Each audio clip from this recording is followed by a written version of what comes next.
Canada's economy is shrinking. According to Statistics Canada, real GDP fell 0.4% in the second quarter of 2025, which would give us an annualized decline of 1.6%.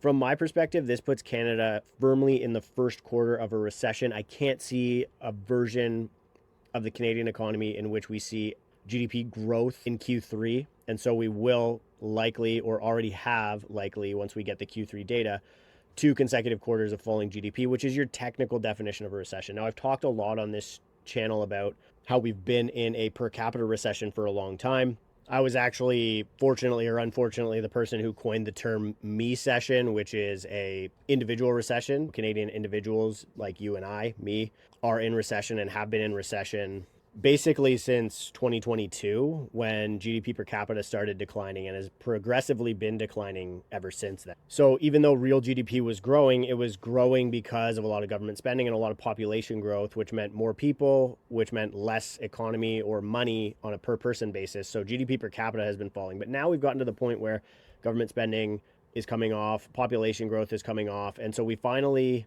hit the end of the road that we've been kicking the can down. You've exhausted all policy options to stimulate growth in the Canadian economy, and now you're dealt with just a real recession. And this brings us to GDP, not GDP per capita.